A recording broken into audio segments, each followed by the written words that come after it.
श्री गणेशाय नमः. श्री सरस्वत्यै नमः. श्री कुलदेवताभ्यो नमः. श्री मातृपितृभ्यो नमः. ओम श्री परमात्मने नमः.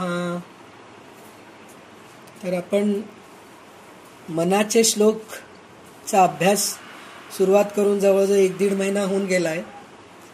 मध्ये मध्ये थोडंसं सण असल्यामुळे, नवरात्र असल्यामुळे क्लास झाला नाही, तरी पण आपण कंटिन्यू करत आहोत.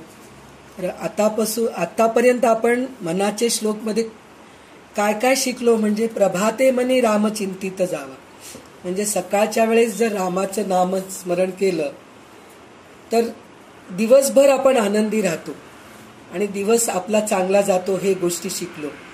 आणि आपल्या हितासाठी काय करावं हे शिकलो. आणि नंतर नामस्मरणाचं महत्त्व शिकलो. आणि भगवंताच्या चरणापाशी राहण्यासाठी काय करावे आणि काय करू नये ह्या गोष्टी पण आपण शिकलेलो आहोत. आणि हे सगळं केल्यानंतर भगवंत आपल्याला कधीही दूर करत नाही, आपल्याला ते अजून आपल्याला जवळ करतात, आपल्या चरणापाशी घेतात, काही वेळेस आपल्याला मांडीवर घेतात. म्हणजे स्वतःच्या बाळाला आपण जसं सांभाळतो तसं भगवंत आपल्याला सांभाळतात. हे रामदास स्वामींनी आपल्याला आतापर्यंत 126 श्लोकामध्ये हे सगळं आपल्याला सांगितलेले आहे. कसं वागायला पाहिजे, म्हणजे माणूस कसं वागलं तर भगवंताच्या चरणापाशी जाऊ शकतो, किंवा कसं वागू नये, म्हणजे जास्त बडबड करू नये, किंवा दुसऱ्यांचं निंदा करू नये, हिंसा करू नये. ह्या सगळ्या गोष्टी, प्रत्येक छोट्या छोट्या गोष्टी आपल्याला श्लोकांमध्ये समजून सांगितलेल्या आहेत. आणि रामदास स्वामींनी काय केलेलं आहे, दुसऱ्यांना समजू दे. जसं म्हणतात ना की आप भली तो दुनिया भली, म्हणजे आपण चांगले असलो की सगळं जग आपल्याशी चांगलं असतं. आपणच जर चांगले नसलो तर जग आपल्याशी पण चांगलं वागत नाही. तर हे आपल्याला कळायला पाहिजे. पण आपण प्रत्येक वेळेस चुकी काय करतो, आपण दुसऱ्यांना दोष देतो. तो तसं वागतोय म्हणून मी अशी वागते, तो कसा का वागू दे, मी चांगलं वागते. तर समोरचा माणूस पण बदलतो, नक्कीच बदलतो, पण आपली स्वतःचीच तयारी नसते बदलायची. मी खूप शहाणी आहे, माझ्या एवढे शहाणे कोणी नाही, हे असं आपल्याला खूप अहंकार असतं. मग समोरच्या माणसाचं शहाणपण आपल्याला दिसतच नाही. सतत त्याच्यामधलं वेडपण, त्याच्यामधलं कमी उणेपणा हे आपल्याला जाणवत असतं. पण रामदास स्वामींनी काय सांगितलंय, मनाला संस्कार घाला, तुमच्या मनावर संस्कार घाला, मनाला समजून सांगा. दुसऱ्यांना समजून सांगण्यापेक्षा तुम्ही स्वतःच्या मनाला समजून सांगा आणि मनाला आवर घाला, वासनांना आवर घाला. प्रत्येक गोष्टी काम, क्रोध, लोभ, मोह, मद, मत्सर ह्या गोष्टीला तुम्ही आवर घाला. आपणच रागात येतो, मग समोरच्या माणसाला वाव मिळतोच आपल्याबद्दल हे करण्यासाठी म्हणून. तर त्याच्यासाठी रामदास स्वामी म्हणतात, पहिले स्वतःच्यावर संस्कार करा, मनाला समजून सांगा. आणि मनाला पण किती छान समजून सांगितलंय त्यांनी. मना सज्जना म्हटलेलं आहे. मनाला असं म्हणलं, आपण काय मनाला डोकंच नाही असं आपण म्हणतो ना, समोरच्या माणसाला डोकंच नाहीये, तसं मनाला रागवले नाहीत, ते प्रेमाने समजावून सांगत म्हणलेत, मना सज्जना म्हणून म्हटलंय. प्रत्येक श्लोकामध्ये रामदास स्वामी स्वतःच्या मनालाच संस्कार घालत गेले आणि स्वतःच्या मनालाच समजावत गेले. तर आता 127 श्लोकापासून 135 श्लोकापर्यंत स्वामी म्हणतात, धरी रे मना संगती सज्जनांची, म्हणजे आपण कोणाबरोबर राहायला पाहिजे, संतांबरोबर राहायला पाहिजे, सत्संगाला जायला पाहिजे, चांगल्या गोष्टी ऐकायला पाहिजे, चांगल्या गोष्टी करायला पाहिजे. जर आपण पत्ते खेळायला गेलो, किटी पार्टीला गेलो, असं जर आपण शॉपिंगला जात गेलो, म्हणजे आपलं डोकं संसारामध्येच अडकलेलं आहे असं होतं. पण सत्संगात गेलो, संतांच्या संगतीमध्ये गेलो तर आपली बुद्धी पलटते. आपण काय चुक्या करतोय हे आपल्याला स्वतःला कळायला लागतं. जसं आता आपण ग्रंथ वाचतो, चांगले चांगले ग्रंथ वाचतो, चांगल्या चांगल्या स्तोत्रांचे अर्थ कळून घेतो आणि आता तर आपण मनाच्या श्लोकाचे अर्थ पण कळून घेतोय. तर ह्याच्याने आपल्याला किती गोष्टी कळाल्या आहेत. आपल्याला आपण किती चुकत होतो अगोदर, आपल्याला काहीच माहीत नव्हतं. म्हणजे सर्वसाधारण माणसाप्रमाणे आपण सुद्धा वागत आहोत. आपल्यामध्ये चुकी आहे असं आपल्याला दिसतच नाही, कारण आपली पाठ आपल्याला कधी दिसत नसते, दुसऱ्यांची पाठ दिसते. तर त्यावेळेस आपल्याला प्रत्येक वेळेस काय वाटतं की मी काहीच चुकी करत नाहीये, मी एकदम व्यवस्थित आहे. समोरचे लोक चुकी करतात म्हणूनच मला राग येतं, पण तसं नाहीये. आपल्यामध्ये पण चुक्या भरपूर आहेत, त्या आपल्याला दिसत नाही. तर ह्या मनाच्या श्लोकामुळे आपले काय चुक्या आहेत हे सुद्धा आपल्याला समजायला लागलं, आणि आपण कसं वागायला पाहिजे हे सुद्धा आपल्याला समजायला लागलं. तर आता धरी रे मना संगती सज्जनांची म्हणून सांगता येते. तर संतांच्या संगतीमध्ये राहिलं तर काय फायदा होतं हे आता आपल्याला शिकायचं आहे. तर आता आपल्याला 127वा श्लोक असा आहे. जगी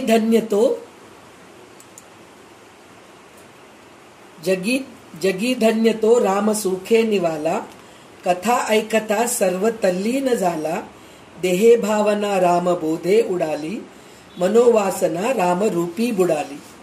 म्हणजे भगवंताच्या दिव्य गोष्टी ऐकता ऐकता जो त्याच्याशी तादात्म्य पावतो आणि भगवंताच्या दिव्य आनंदाने जो समाधान पावतो तो या जगात खरोखर धन्य होय. म्हणजे भगवंतांच्या दिव्य गोष्टी ऐकता ऐकता जो त्याच्याशी तादात्म्य होतो, म्हणजे नुसतं ऐकणं नाही, ह्या कानाने ऐकतो ह्या कानाने सोडून देतो. म्हणजे काय, नळी फुंकले सोनारे इकडून गेले तिकडे वारे म्हणल्यासारखं नुसतं ऐकणं नाही, ऐकून तसं अनुकरण करायला पाहिजे, त्याचं चिंतन करायला पाहिजे. बऱ्याच वेळेस असं होतं, ऐकतो आणि विसरून जातो. विसरून जाणं हे मनुष्याचं स्वभावच आहे. पण काही गोष्टी अशा असायला पाहिजे की ते डोक्यामध्ये पक्क बसून घ्यायला पाहिजे. जसं म्हणतात ना, कम्प्युटरमध्ये फीड केलंय, कम्प्युटरमध्ये सेव्ह केलंय, तसं आपल्या बुद्धीमध्ये आपण ते साठवून ठेवायला पाहिजे. नुसतं ऐकून सोडून द्यायला नाही पाहिजे. म्हणजे भगवंताचं काही आपण गोष्टी ऐकतो, रामांचं चरित्र आपण ऐकतो, रामायण ऐकतो, शंकराचार्यांचे आपण स्तोत्र ऐकलेले आहेत. तर आता आपण मानसपूजाबद्दल आपण ऐकलो आहे. तर मानसपूजाचं स्तोत्र जेव्हा म्हणतो त्यावेळेस ते समोर यायला पाहिजे अर्थ. म्हणजे एवढं मनापासून ऐकायला पाहिजे. किंवा आपल्याला एकदा ऐकून डोक्यात बसत नाही तर 4-4दा ऐकायला पाहिजे, 4-4दा अभ्यास करायला पाहिजे, तेव्हा कुठं आपल्या डोक्यामध्ये स्थिर होतं. म्हणून त्याच्याशी तादात्म्य हे व्हायला पाहिजे, एकरूप व्हायला पाहिजे. तरच आपली देहबुद्धी नष्ट होते. नाहीतर काय, देहबुद्धीमध्येच असतो आपण, ह्या गोष्टीचं चिंतन होत नाही, भगवंताचं चिंतन आपल्याकडून होत नसेल तर काय होतं, देहबुद्धीचं चिंतन होतं. माझं हे दुखतंय, माझं ते दुखतंय. मग आपले गेलेले लोक आठवण येत असतात. मग नवरा काय बोलला मला, सकाळी जाताना मुलं काय बोलले, शेजारीणी काय बोलली, हे सगळ्या गोष्टी डोक्यामध्ये विचार येत असतात. पण तेच भगवंताचं चिंतन करत गेलो तर ह्या सगळ्या गोष्टी आपल्याला आठवणी येत नाहीत. पण भगवंतांचं चिंतन व्हायला पाहिजे म्हणजे काय करायला पाहिजे, तर समर्थ म्हणतात, धरी रे मना संगती सज्जनांची. सज्जनांच्या संगतीत राहत राहा. म्हणजे त्यांच्या चांगल्या चांगल्या गोष्टी आपल्याला ऐकायला मिळतात, त्यांचं व्यवहाराने आपण गोष्टी शिकतो आणि आपल्याला सतत भगवंतांचंच चिंतन होत राहतं.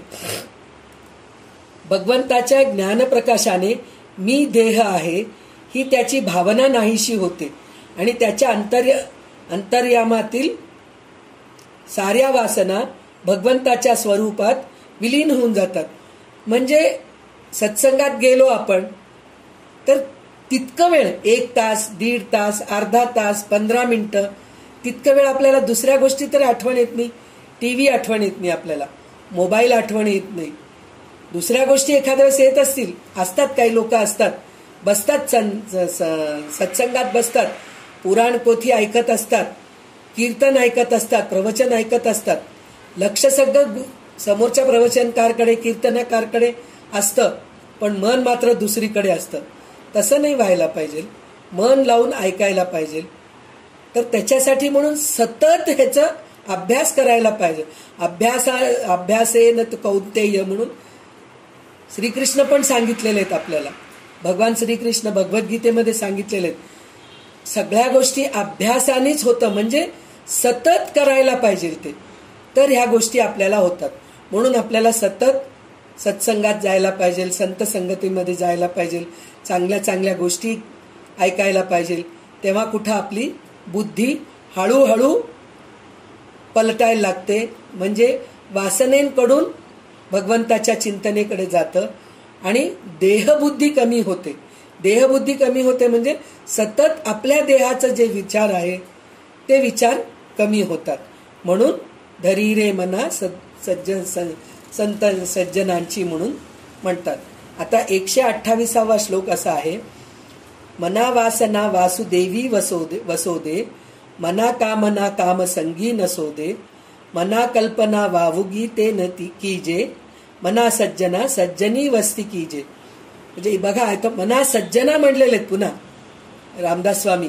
म्हणजे मनाला सज्जना म्हणून, म्हणजे आपण लहान मुलांना जसं चॉकलेट खाऊ घालतो की नाही, चॉकलेट खाऊ घालून, गोड खाऊ घालून, त्यांना ज्या गोष्टी आवडतात त्या गोष्टी देऊन त्यांना आपण चांगल्या गोष्टी शिकवायचा प्रयत्न करतो. अभ्यास करताना तू आज अभ्यास केलास ना, मग तुला हे करतो. तू जर परीक्षेमध्ये पहिला नंबर आणलास तर तुला मी हे गिफ्ट देतो. असं आपण म्हणत म्हणत मुलांना चांगला अभ्यास करवतो, चांगल्या गोष्टी शिकवतो. त्याचप्रमाणे रामदास स्वामी आपल्याला मना सज्जना, म्हणजे सज्जना, मनाला सज्जना म्हटलंय, दुर्जन म्हटलंय नाही. तू किती जरी वाईट वागलं, मन किती जरी आपलं वाईट वागलं, तरी त्याला पुचकारून प्रेमाने मना सज्जना म्हणून समजून सांगतायत. आपल्याला भगवंत हवा अशी वासना ठेवायला हरकत नाही. म्हणजे वासना असू दे, मना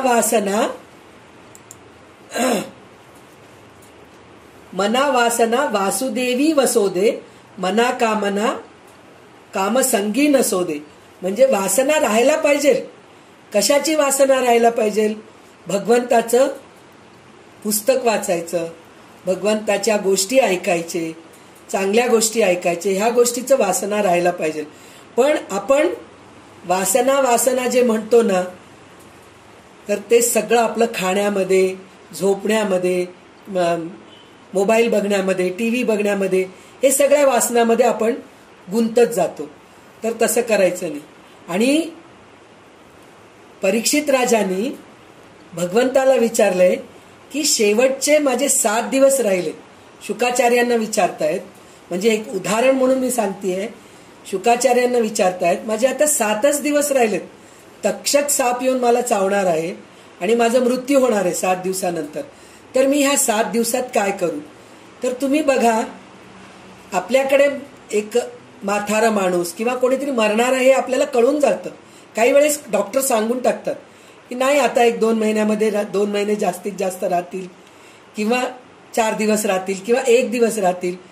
तर त्यांची जी इच्छा आहे ते पूर्ण करा असं म्हणून डॉक्टर सांगतात आपल्याला. तर लगेच आपण, माझ्या आईला ना मिरची भजी खूप आवडत होतं हो, तिला मिरची भजी खाऊ घालते. माझ्या आईला श्रीखंड खूप आवडायचं, मी माझ्या आईला श्रीखंड खाऊ घालते. पण एकही माणसाला हे डोक्यात येत नाही की माझ्या आईला संध्याकाळी रामरक्षा म्हणायला आवडत होतं, तर माझ्या आईला मी संध्याकाळी रामरक्षा म्हणून दाखवेन. माझी आई देवाची पूजा करत होती, माझ्या आईच्या समोर मी देवाची पूजा करेन.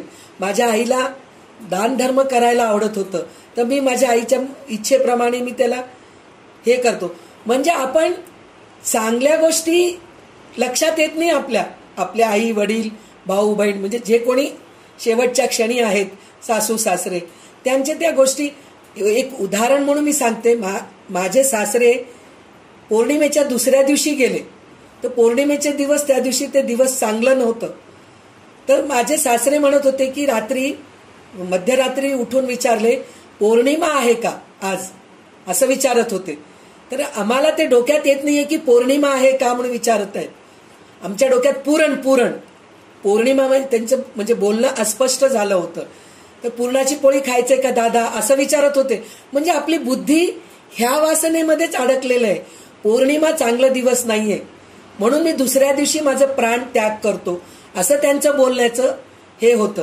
तर पण आम्हाला ते समजलं नाही. पण नंतर त्याचं आकलन झालं आम्हाला की पूरण नाही, पौर्णिमा आहे. म्हणजे आपल्याला वासना जे आहे ना, खाणं पिणं झोपणं आहार निद्रा भय मैथुनंच ह्याच्यामध्येच असतो आपण, सतत त्या गोष्टीमध्येच राहतो. पण वासना कोणत्या गोष्टीची राहायला पाहिजे? भगवंताचे चिंतन करायचं, भगवंताचं नामस्मरण करायचं, भगवंताचं एखादं पुस्तक घेऊन वाचत बसायचं किंवा एखादं चांगलं प्रवचन ऐकायचं. वेळ मिळालं की आपण काय करतो, चला मोबाईल घेतो बसतो. आत्ताच वेळ मिळालो, 5 मिनिटं बसले पहा, सकाळपासून काम करत होते, आत्ता 5 मिनिटं वेळ मिळालं म्हणून आत्ता मोबाईल घेतले, व्हॉट्सअप आत्ता बघितले पहा, हे आपलं ठरलेलं असतं. तर ह्याच्याऐवजी आत्ता मला वेळ मिळाले, तेवढ्या 5 मिनिटात मी नामस्मरण करून घेते, तेवढ्या 5 मिनिटात मी एक चांगलं प्रवचन ऐकून घेते, तेवढ्याच एक 5 मिनिटात मी एखादं श्लोक वाचून घेते. हे आपल्या डोक्यात येत नाही. म्हणजे आपण अजून तेवढं संसारात अडकलेले आहोत. म्हणून रामदास स्वामी आपल्या मनाला समजून सांगतात की मना वासना वासुदेवी वसोदे, मना कामना कामसंगी नसोदे, मना कल्पना वावुगे ते न कीजे. म्हणजे कल्पना करत राहतो, हे करूत का ते करूत का, आपल्याला म्हणजे फ्युचरचं विचार करत राहतो आपण, पुढे कसं होईल माझं, पुढचे विचार, नाहीतर भूतकाळ, भविष्यकाळ नाहीतर भूतकाळ, हेच विचार असतं आपल्याला. तर कल्पना करू नकोस प्रत्येक गोष्टीचं. हे सारे साधण्यासाठी संतांचं संगत कर, असं म्हणून म्हणतायत ते. आणि त्याच्यानंतर 129वा श्लोक असा आहे, गती कारणे संगती सज्जनांची, मती पालटे सुमती दुर्जनाची, रती नायकेचा पती नष्ट आहे, मनोनी मनातीत होऊनी राहे. सज्जना म्हणजे संतांच्या, सज्जनांच्या म्हणजे संतांच्या संगतीने दुष्टबुद्धीच्या माणसाची बुद्धी पालटून ती शुद्ध बुद्धी होते. म्हणजे संत लोकांच्या सहवासात राहिल्यानंतर बुद्धी पालटते. कोणाची? दुर्जन लोकांची बुद्धी पालटते. पण एक ऋषींचं असं कथा आहे, ते पुढच्या जन्मी भरत झाले. म्हणजे आपल्या जे ह्याच्यावर भारताचं नाव पडलंय त्यांच्यावरूनच पडलंय. तर त्यांचं पूर्वजन्म असं होतं की ते ऋषी होते आणि एकदा संध्याकाळी संध्यावंदन करण्यासाठी म्हणून तर्पण सोडायला म्हणून ते नदीकाठी गेले. तर नदीकाठी एक हरिण गरोदर होती, ती वाघाच्या आवाजाने प्रसूती झाली, तिची लवकर प्रसूती झाली, त्यामुळे हरिणीचं मृत्यू झालं आणि हरिण छोटं बाळ जन्मलं. तर ते छोटं हरिणीला घेऊन ते ऋषी आपल्या आश्रमामध्ये आले आणि त्याच्या संगतीमध्ये राहून पूर्ण आपलं ऋषित्व विसरून गेले. संध्या करायचं विसरले, सगळं करायचं विसरले. सतत त्या हरणीला दूध पाजवणं, हरणीशी खेळणं, हरणीच्या मागेच लागणं, असं झाले. म्हणजे आपण ज्याच्या संगतीत राहतो त्याप्रमाणे आपण बदलत राहतो. तर त्याच्यासाठी म्हणून आपण संतांच्या संगतात राहायला पाहिजे, म्हणजे आपली बुद्धी पालटते असं म्हणून सांगतायत, शुद्ध बुद्धी होते म्हणून सांगतायत. म्हणून अखेर उत्तम गती हवी असेल, गती कारणे म्हणजे उत्तम गती, अधोगतीने ऊर्ध्व गती, चांगल्या गतीला जायचं जर असेल तर सज्जनांची संगत धरायला पाहिजे, संत सहवास करायला पाहिजे. कामवासना जीवनाची नासाडी करते, यासाठी माणसाने मनाच्या ताब्यात राहू नये. म्हणजे आपण काय मनाच्या ताब्यात राहतो, मनाला आपल्या ताब्यात घेत नाही.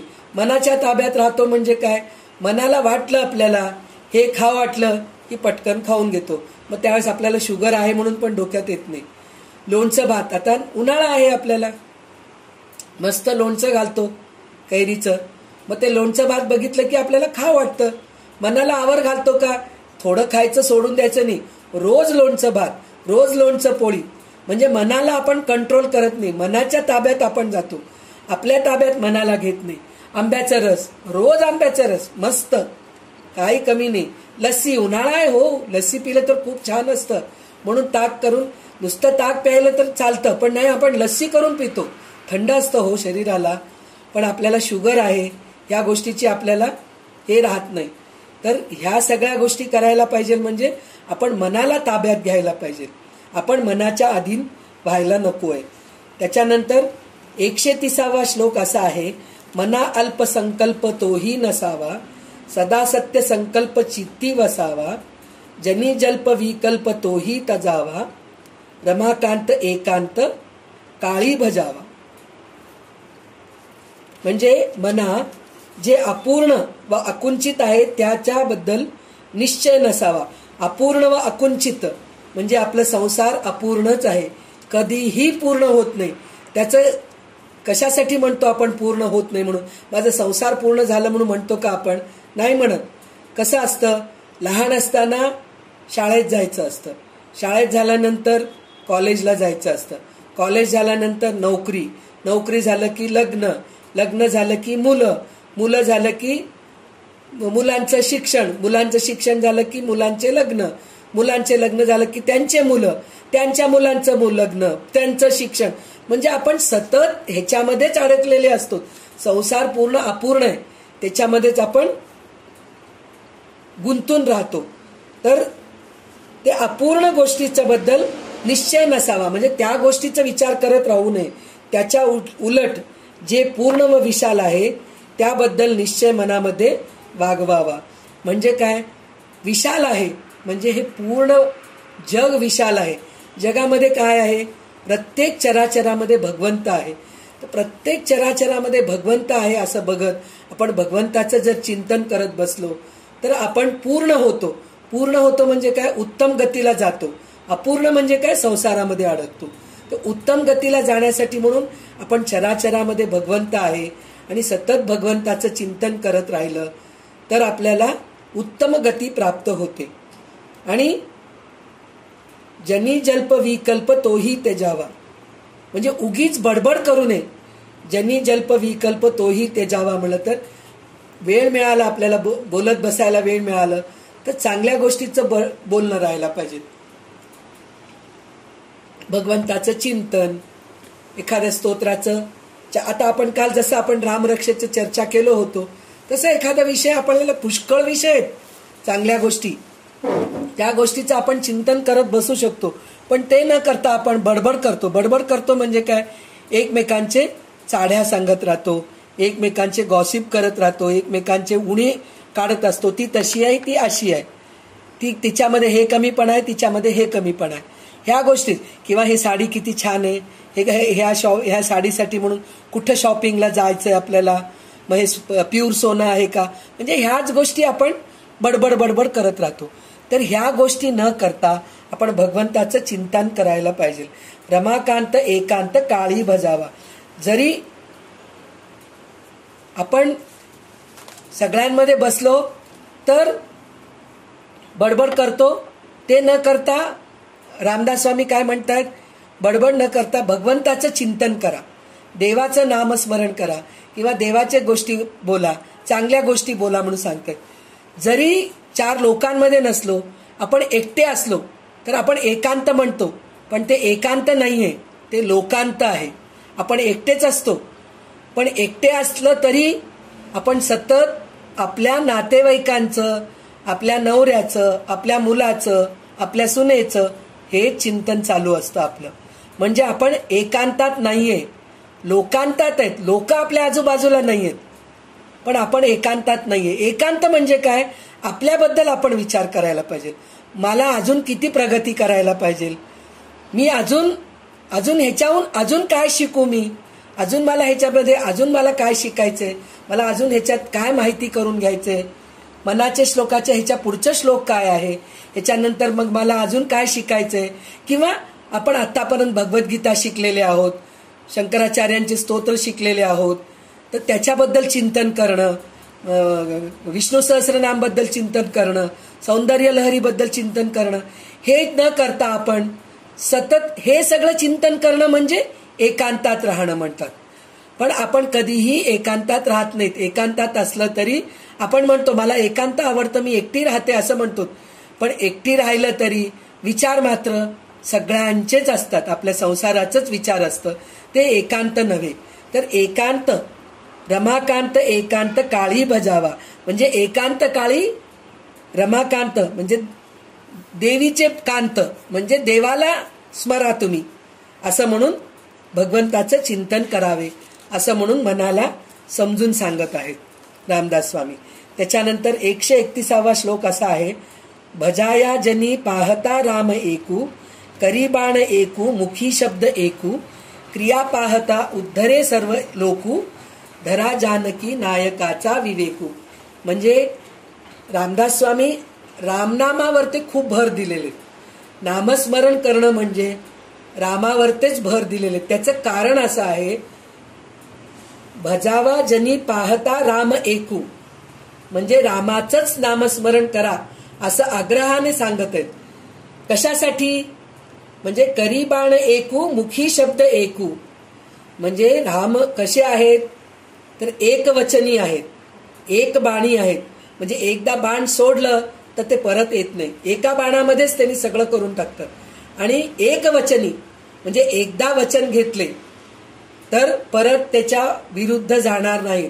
कालच आपण याच्याबद्दल चर्चा केलो होतो की जेव्हा त्यांनी राम वनवासाला जात होते तर त्यावेळेस सगळे अयोध्यावासी भरताबरोबर आले होते की रामा चला, परत चला, फक्त एक कैकेयीच्या गोष्टीवर तुम्ही कशाला हे करून बसलात, तुम्ही चला, परत चला.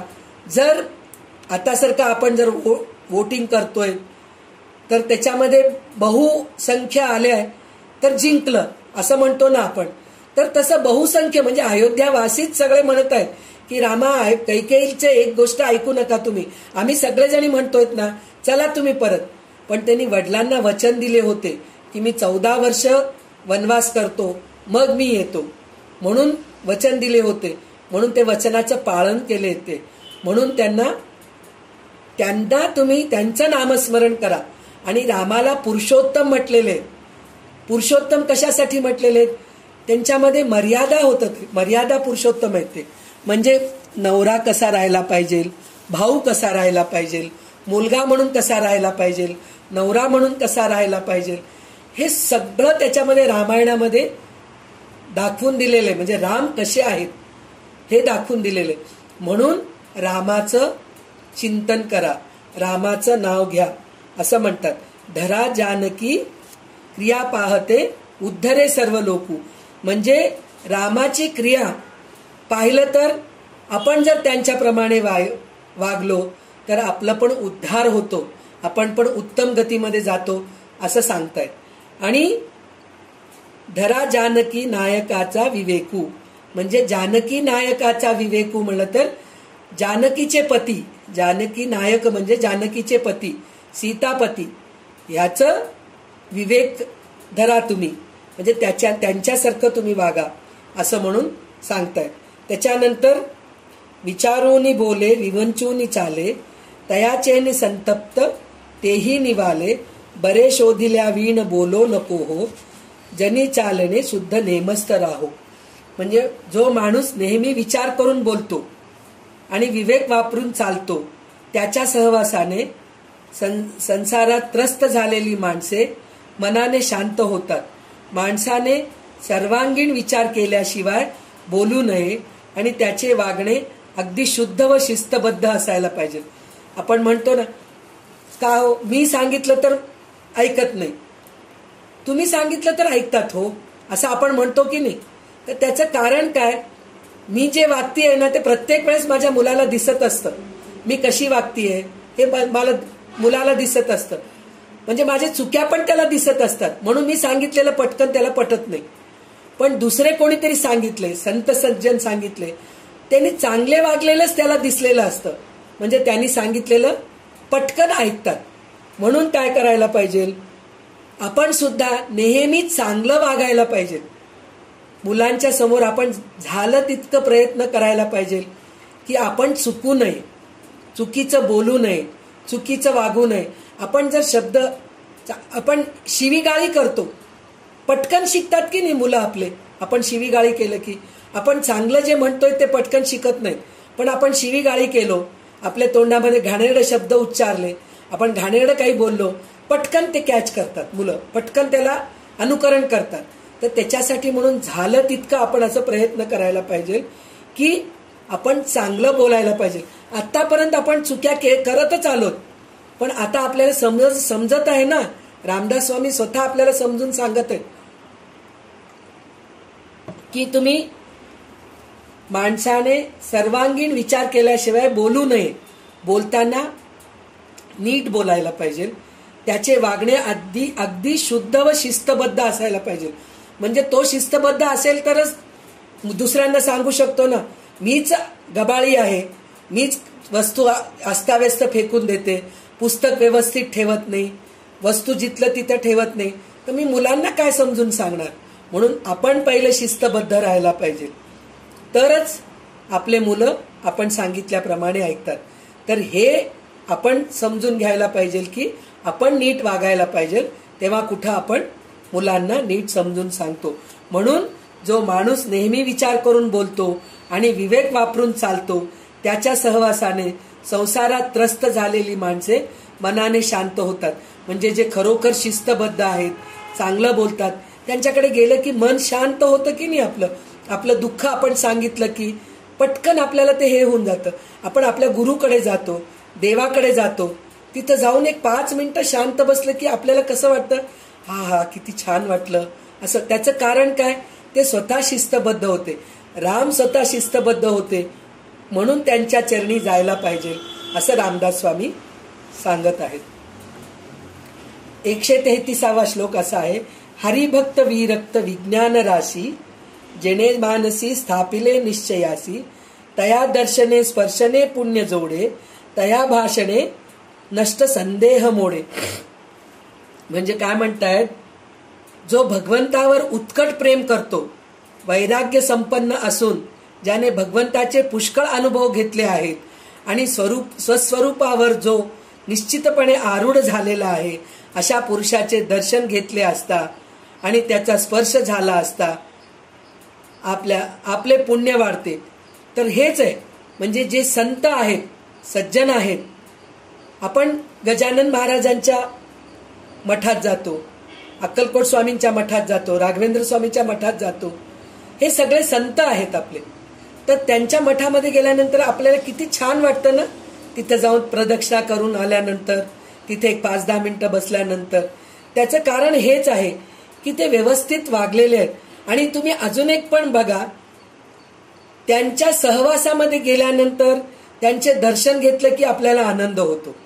त्यांच्या स्पर्शाने म्हणून म्हणतो आपण, त्यांच्या स्पर्शाने म्हणून म्हटलं तर ते जे आपल्या डोक्यावर ते ठेवतात की नाही, त्याला काय म्हणतात, षटगोपम म्हणतात. इथं मराठीत काय म्हणतात मला माहित नाही, षटगोपम म्हणून म्हणतात. षटगोपम सुद्धा आपल्या डोक्यावर ठेवतात ना, तर त्यावेळेस आपल्याला एक वेगळंच व्हायब्रेशन जाणवतं पा. त्याचं कारण काय, त्या षटगोपमवर ते पादुका असतात, संतांचे पादुका असतात आणि त्याच्यामध्ये ते हे केलेले असतात, म्हणजे बोलावतात संतांना, त्याच्यामध्ये बोलावतात. म्हणजे त्यांच्या चरणापाशी आपलं डोकं ठेवलं की आपल्याला शांतता मिळते. म्हणजे चरणस्पर्शाने किंवा एखादं आपण डॉक्टरपाशी पण जातो, हे तर संत म्हणतोय आपण, संतांपाशी गेलं की बरं वाटतं म्हणून म्हणतो. पण डॉक्टरांना नुसतं बघितलं की आपल्याला बरं वाटतं आणि त्यांनी 2-3 गोष्टी सांगतात, काही झालं नाही हो तुम्हाला, बरं फार कमी आहेत बरं का असे डॉक्टर्स. आजकालचे डॉक्टर एवढे मोठे लिस्टच लिहून देतात. असे डॉक्टर्स फार कमी आहेत की तुम्हाला काही झालं नाही हो, घरात थोडे सुंठीचा काढा घ्या, बघा तुमची सर्दी कमी होऊन जाईल, खोकला नाही कमी झालं तर माझ्याकडे या, मग मी तुम्हाला इंजेक्शन औषध देईन, असं सांगितलं की आपल्याला बरं वाटतं ना. आणि ते नाडी तपासण्यासाठी म्हणून आपला हात धरतात, धरलं की आपल्याला किती बरं वाटतं, अर्धा ताप उतरून जातो आपला तेव्हाच. म्हणजे डॉक्टरच्या स्पर्शाने आपल्याला इतका अनुभव येतो, तर संतांच्या दर्शनाने, स्पर्शाने किंवा त्यांच्या भाषणाने काय होत असेल हे विचार करा तुम्ही. म्हणून त्यांच्या सहवासात जायला पाहिजे. तर काय होतं, आपल्याला दुष्ट संशय नाश पावतात. म्हणजे जे आपले संशय असतात, संशय म्हणजे काय, काळजी, सतत आपल्याला काळजी, माझ्या मुलाचं कसं होईल, माझं फ्युचर कसं होईल, माझा संसार कसं होईल, हेच काळजी जे असते ना, ते काळजी नष्ट होतात संत संघात सहवासात गेले म्हणलं तर. हे सगळ्या गोष्टी आपल्या कमी होतात. त्याच्यानंतर नसे गर्व अंगी सदावीत रागी क्षमा शांती भोगी दया दक्ष योगी नसे लोभ ना क्षोभ ना दैन्यवाणा यही लक्षणी जाणीजे योगी राणा.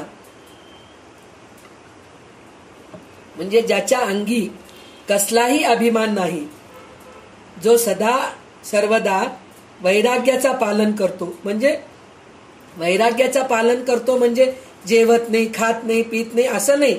वासनांचा वैराग्य म्हणजे कोणत्या इंद्रिय सुखभोगाचा जो वैराग्य करतो त्याच्याबद्दल म्हणता येते. जो क्षमाशील व शांत राहतो, जो मनापासून दयावान असतो, ज्याचे ध्यान स्थिर झालेले असते, ज्याला कशाचाही लोभ नसतो, ज्याचे मन कधीही क्षुब्ध होत नाही आणि जो कधी दीनवाणा असत नाही, ही योगी यांच्या राजांची लक्षणे समजावीत. म्हणजे कसलाही अभिमान नाही. मला सगळं येतं हो, भगवद्गीता येतं, सौंदर्य लहरी येतं, मनाचे श्लोक येतं, दासबोध येतं, मला विष्णू सहस्रनाम येतं, ललिता सहस्र, सगळं काही येतं हो. म्हणून सतत कोणाकडे गेले तरी हेच चर्चा, मला हे येतं, मला ते येतं. मग समोरचा माणूस कंटाळून निघून जातो. हे सारखं ही बाई बडबड बडबड करायला लागली, हिच्याजवळ गेलं की तेच तेच सांगत राहते, डोकं दुखी नको म्हणून हे कर. किंवा काहीतरी आपल्याला एक कपडे शिवायला येतं, चांगलं आपल्याला कपडे शिवायला, मला चांगलं स्वयंपाक करायला येतं. अहो स्वयंपाक खूप छान करायला तर ते सगळ्यांना जमत नाही हो स्वयंपाक करणं. असं छान भाजी बारीक चिरायला पाहिजे पा, मग छान तेल टाकून मग त्याच्यात, म्हणजे हेच चर्चा, सतत हेच चर्चा करत राहायचं. तर हे चर्चा म्हणजे हे काय अभिमान आहे मला, पण ह्या गोष्टीचं कसलाही अभिमान नाही. जो सर्वदा वैराग्य पालन करतो, म्हणजे वैराग्य पालन करतो म्हणजे इंद्रिय सुखाचा वैराग्य करतो. म्हणजे इंद्रिय सुखांकडे त्याचं लक्ष राहत नाही. नेत्र सुख, गंध सुख, कर्ण सुख, जिभेचा सुख, हे सगळं स्पर्श सुख, हे सगळ्या गोष्टीचं त्याबद्दल त्याचं वैराग्य असतो. आणि जो क्षमाशील आणि शांत असतो, म्हणजे समोरचा माणूस चूक केला तरी जाऊ दे बाबा, झाली असेल त्याची चूक, पुढच्या वेळेस करणार नाही, सोडून देऊ त्याला, म्हणून आपण शांत राहणं, हे जो असतो. आणि जो मनापासून दयावान असतो, म्हणजे तो सतत दया करत राहतो, जाऊ दे जाऊ दे म्हणून सोडून देत असतो. ज्याचे ध्यान स्थिर असते म्हणजे भगवंतावर स्थिर असते, ध्यान सतत भगवंताचा चिंतन करत राहतो. ज्याला कशाचाही लोभ नसतो, म्हणजे मी आता तुम्हाला मी काही शिकवत आहे तर तुमच्याकडून मला काहीतरी अपेक्षा आहे, ते ह्याला लोभ म्हणतात. मी तुम्हाला एक वाटी काहीतरी दिले तर ते वाटी रिकामं येऊ नये हे विचार करणं, ह्याला लोभ म्हणतात. मी मुलांचं सगळं काही चांगलं केले, मुलगा माझं पण चांगलं करायला पाहिजे म्हणून जे विचार करतात त्याला लोभ म्हणतात. तर ते लोभ कोणामध्ये नसतं असे लोक. आणि ज्याचे मन कधीही क्षुब्ध होत नाही, म्हणजे दुःखी होत नाही, आणि जो कधी दीनवाणा असत नाही, म्हणजे सतत दीनवाणा म्हणजे काय, डिपेंडेंट, मला माझ्या नवऱ्याशिवाय जमतच नाही हो, माझ्या मुलाशिवाय मला जमतच नाही, पैसा राहो हो, काही असू दे नसू दे बा, पैसा राहायला पाहिजे. तुमचं तोंड चांगलं राहिलं, तुम्ही चांगलं बोलू लागलात तर पैशाची पण गरज नाही. तुम्हाला 4 लोक प्रत्यक्षात बोलावतात, घेऊन जातात, त्यांच्या घरी खाऊ पिऊ घालतात. जर आपलं तोंड चांगलं राहील तर आपल्याला लोक बघायचीच गरज नाही, आपले मुलंच आपल्याला चांगलं बघतात. पण तसं नसतं, आपण सतत डिपेंडेंट राहतो. कशावर डिपेंडेंट राहतो, लोकांवर नाही. पैसा पाहिजे मला, AC पाहिजे मला, या सगळ्या गोष्टीचं डिपेंडेंट राहतो. ते दीनवाणा राहू नये. हे जे ज्यांच्यामध्ये जे लक्षणं आहेत, असे सगळे जे आहेत, तो योगियांचा राजा आहे असं म्हणतात. आणि अशा राजांच्या सहवासात तुम्ही राहायला पाहिजे. मना तू तिथं राहा, अशा सज्जनाच्या संगतात राहा तू, म्हणून रामदास स्वामी सांगत आहेत. आणि 135वा श्लोक असा आहे, धरी रे मना संगती सज्जनांची, जेने वृत्ती हे पालटे दुर्जनांची, बळे भाव सद्बुद्धी सन्मार्ग लागे, महाक्रूर तो काळ विक्राळ भंगे. म्हणजे अरे मना तू संतांची संगत धर, म्हणजे आतापर्यंत जे गुण सांगितलेत असल्या संतांच्या संगत धर तू. संतांच्या संगतीने दुर्जनांची मनोवृत्ती पालटून जाते. मनोवृत्ती पालटण्याने त्याच्या मनात नको असेल तरी भगवंताबद्दल आस्तिक्य निष्ठा निर्माण होते. म्हणजे संतांच्या संगतात राहिलं तर मनामध्ये नसलं तरी आपल्याला भगवंताबद्दल प्रेम निर्माण होतं.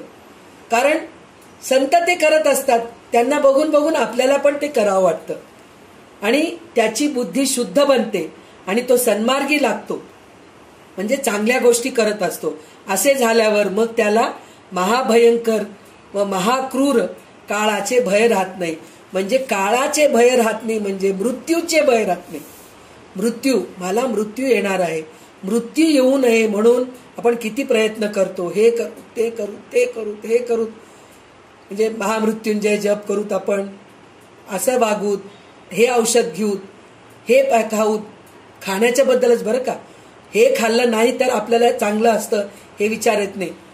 ते म्हणतात ना, असं एखादं गोष्टीमध्ये मजाक मध्ये म्हणतात ना की एक आजारी माणूस डॉक्टरकडे गेला म्हणे, इतका खाल्ला म्हणे, भरपूर खाल्ला, आणि डॉक्टरला म्हणतो म्हणे की डॉक्टर मी इतकं खाल्लो की मला आता ते काही सुचत नाहीये, त्याच्यासाठी मी काय करू. तर त्यांनी म्हणले मी एक गोळी देतो तुला, ते घे, म्हणजे तुझं अन्नपचन होईल. तर तो रोगी काय म्हणतो, तो माणूस काय म्हणतो, तेवढी जर जागा राहिली असती तर मी अजून एक चमचा श्रीखंडच खाल्लो असतो ना, असं म्हटलं म्हणे. म्हणजे आपल्याला हे अशा गोष्टी येत असतात, डोक्यामध्ये सतत येत असतात. म्हणजे ते येऊ नये, काळाची भीती राहू नये म्हणून आपण काय करायला पाहिजे, भगवंताचं नामस्मरण करायला पाहिजे आणि सत्संगात जायला पाहिजे, संत संगतामध्ये राहायला पाहिजे. तर आतापर्यंत आपण किती 7 ते 8 श्लोक संत संगतांच्या बरोबर संत संगतीमध्ये राहिलं तर काय होते हे आपण बघितलो. आणि आता पुढे काय सांगतायत 136 ते 141 श्लोक. जुने ठेवणे मीपणे आकळेना. जुने ठेवणे मीपणे आकळेना म्हणजे आपल्या मनात गेल्या जन्माचे पण जुने ठेवणे, म्हणजे गेल्या जन्माचे तर ते आपण काढूच शकत नाही, कारण ते आपल्या बरोबर ब्रीफकेस घेऊनच आलेलं आहे. गेल्या जन्माचे जे कर्म आहे ते आपण आपल्या बरोबर घेऊनच आलेले आहोत. तर ते घेऊन आल्यामुळे आणि आपण आतापर्यंत तरुणपणी बाल्यपणी तर ना समजुतीने आपण केलेले आहोत, चुक्या होतात ते माफ होतात, पण तरुणपणी थोडे वय झाल्यानंतर 40-50च्या वेळेस आपण जे चुक्या केलेले असतो ते सगळ्या गोष्टीमुळे आपल्याला देव दिसत नाही. तर ते कमी करण्यासाठी काय करायचं हे आपल्याला रामदास स्वामी आता 36व्या श्लोकापासून सांगतायत. भये व्यापिले सर्व ब्रह्मांड आहे, भयातीत ते संत अनंत पाहे, जया पाहता द्वैत काही दिसेना, भय मानसी सर्वथाही असेना. म्हणजे आपले सारे विश्व भयाने ग्रासलेले आहे, पण अनंत सद्वस्तू मात्र भयाच्या पलीकडे आहे. तिचे दर्शन घेतले असता द्वैत मुळीच उरत नाही, त्यामुळे मनामध्ये यत्किंचित भय उरत नाही. म्हणजे पूर्ण जगामध्ये भयच आहे, सगळ्या गोष्टीची भीती आहे. पैशाची भीती आहे, आजारपणाची भीती आहे, रस्त्यावर गेलं तर ऍक्सिडेंटची भीती आहे, भाज्या खाल्लो तर ते हायजिनिक नाहीये म्हणून आजारपण यायची भीती आहे. अशा बऱ्याच गोष्टीची भीती आहे. म्हणजे आपण घाबरतच जगत आहोत. पण हे भीती जाण्यासाठी म्हणून आपण सद्वस्तू, अनंत सद्वस्तू म्हणजे भगवंताचं चिंतन दर्शन जर करत घेतलो तर आपल्यामध्ये द्वैत मुळी उरत नाही, म्हणजे तू आणि मी हे उरत नाही आणि आपले भीती त्यामुळे निघून जाते. तर ह्याचं एक सुंदर उदाहरण असं आहे की मुलींच्या बद्दल मी म्हणतेय स्पेशली.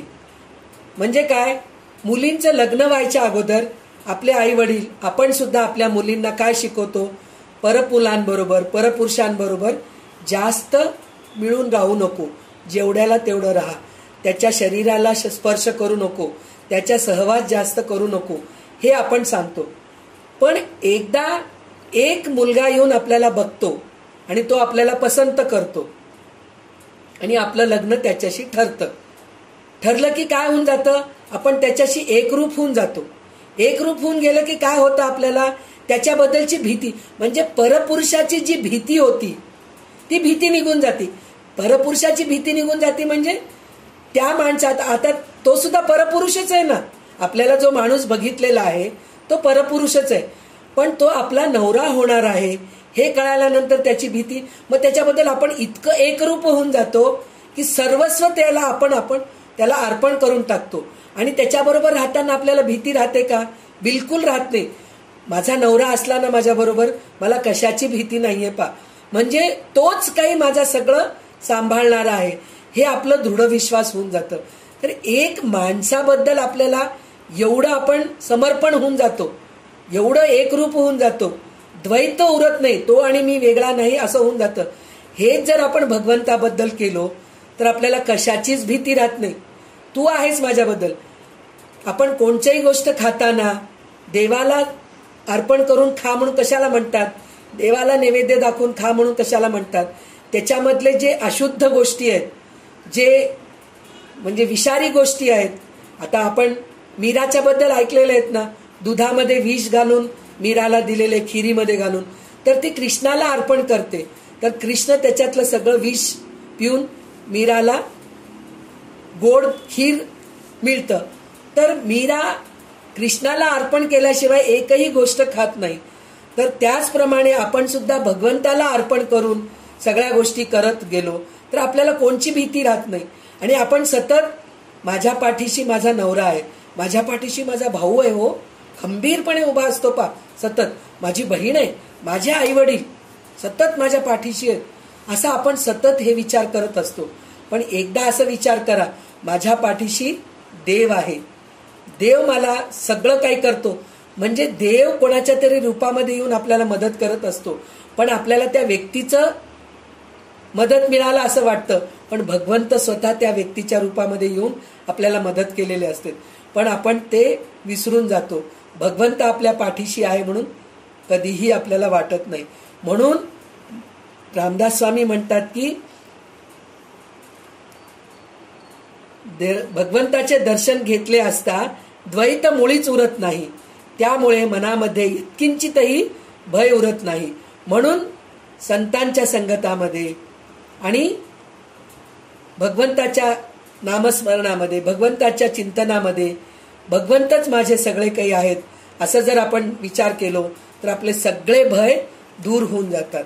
आणि आपल्याला तर अक्कलकोट स्वामी म्हणलेलेच आहेत, भिवू नकोस मी तुझ्या पाठीशी आहे. पण ते आपल्याला विश्वास नाहीये, आपण सतत दुसऱ्यांवर तेच डिपेंडेंट राहतो. तर भिवू नकोस तुझ्या पाठीशी आहे हे जर आपण संतांचा जर विचार केलं तर खरोखर आपल्याला कशाची भीती वाटतच नाही, असं हे आहे आपल्याला.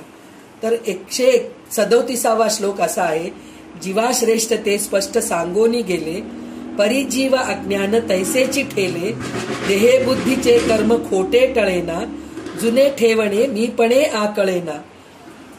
म्हणजे काय, आतापर्यंत कितीतरी थोर ज्ञानी पुरुष अज्ञानी जीवांना अगदी स्वच्छपणे आत्मज्ञान सांगून गेले म्हणून म्हणलं तर आता सुद्धा आपल्याला सांगतच आहेत. कसं सांगत आहेत?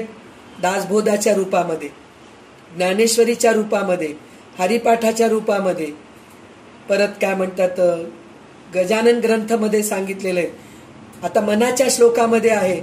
असे हे सगळ्या गोष्टी आपल्याला सांगतच आहेत. आपण अज्ञानी आहेत तरी सुद्धा आपल्या डोक्यात शिरत नाही. आता ऐकलं की आपल्याला छान हो नाही आपण असं वागायला पाहिजे असं म्हणतो. परत 5 वाजल्यानंतर आपला ऑनलाईन क्लास संपलं की पुन्हा दुसरे विचार चालू होतात, सगळं काही विसरून जातो आपण. तर तसं नाही म्हणतायत. म्हणून काय म्हणतायत, स्वच्छपणे आत्मज्ञान सांगून गेले परंतु जीवाचे अज्ञान तसेचे तसे राहिले.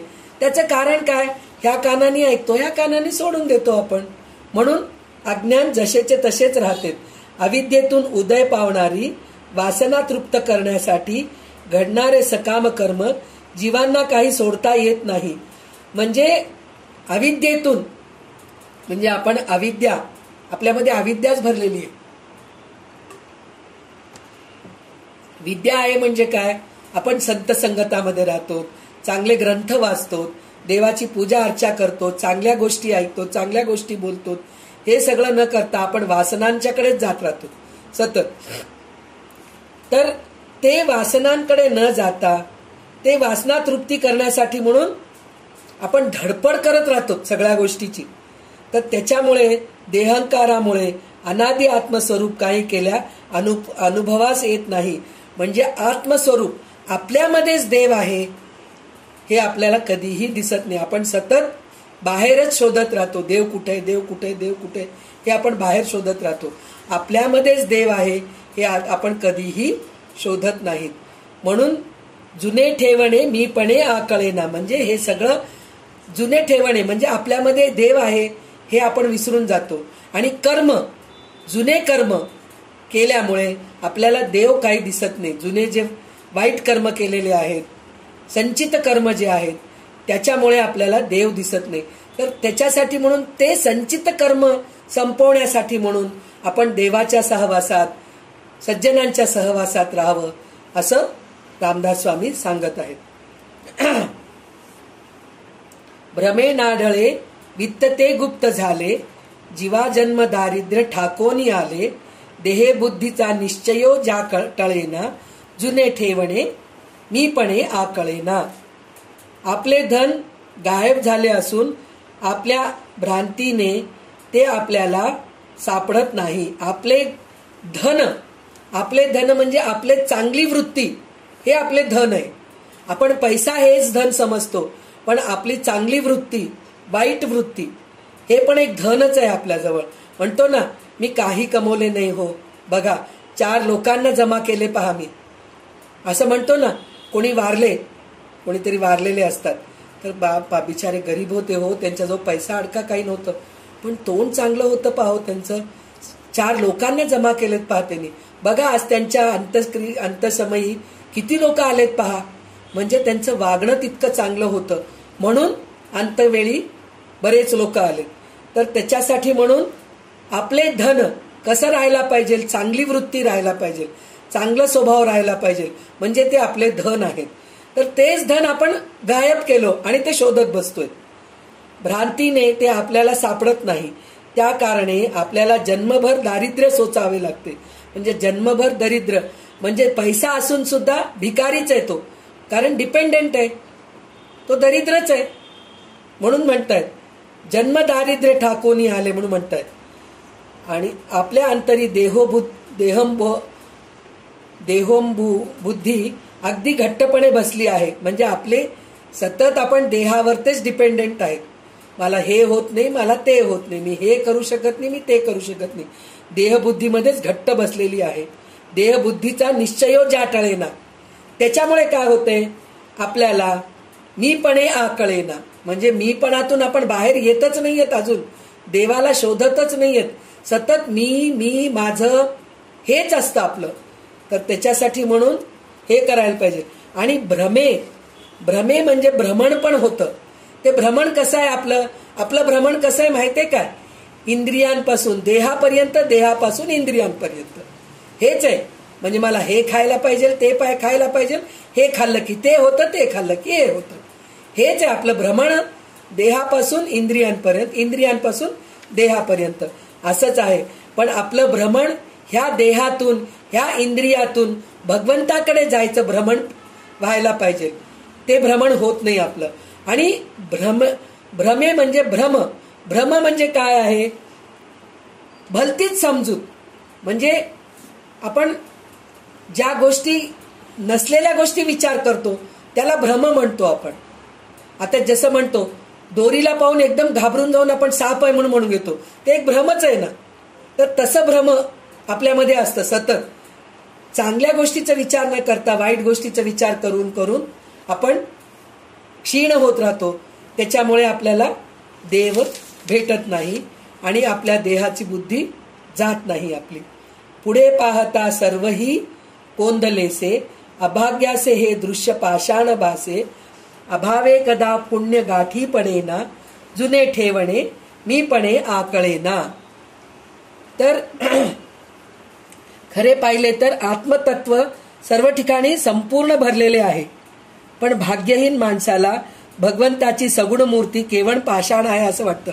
म्हणलं ना, चराचरामध्ये भगवंत आहे हे सगळ्यांना माहीत नसतं. एक पाषाणामध्येच आहे असं समजतात. आणि ते काही लोक तर ते मूर्ती देवाची आहे म्हणून म्हणत नाहीत, ते तर दगडच आहे, त्याला काय कळतंय हो, असंही म्हणणारे लोक आहेत.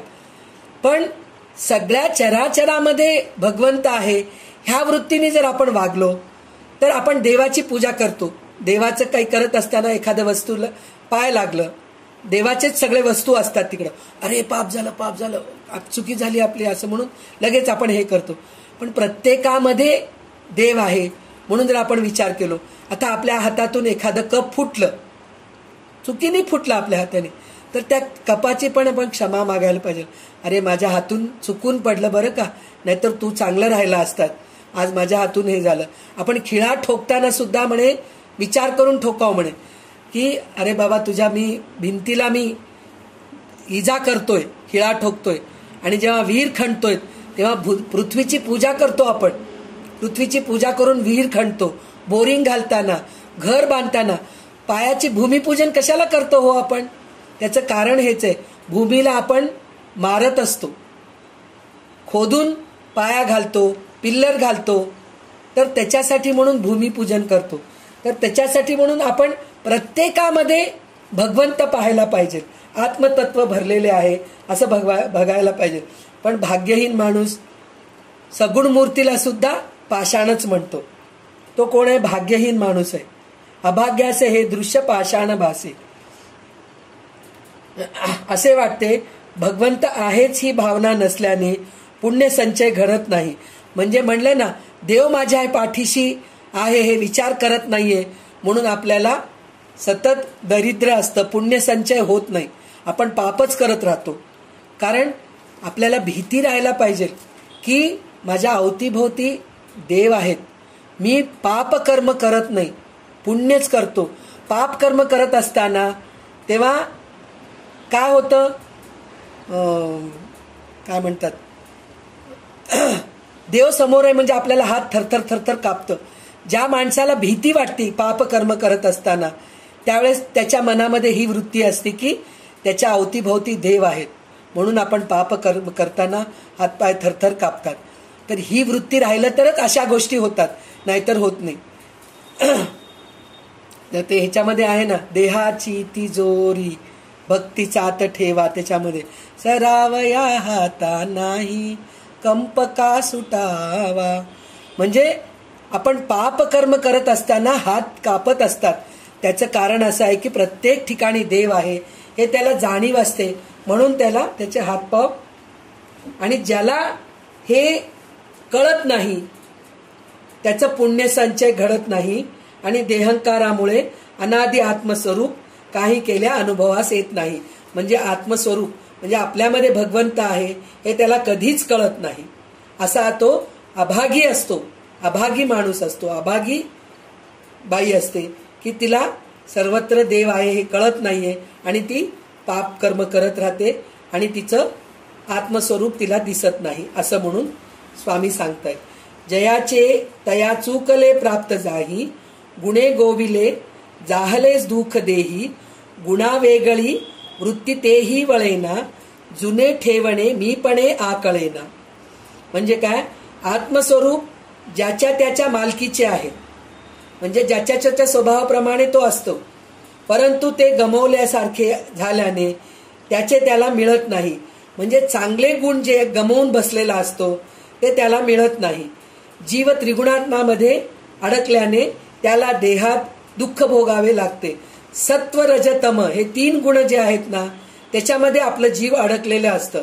आपण सत्वामध्ये जास्त अडकलेले नसतो, रजोगुणामध्ये.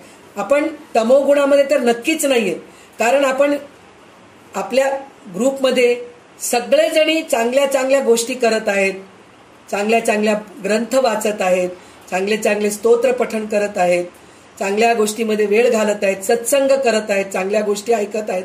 तर आपण तमोगुणी तर नाहीच आहेत, म्हणजे रागीट आहेत, पटकन आपल्याला राग येतो असं तर आपल्या ग्रुपमध्ये कोणी नाहीये.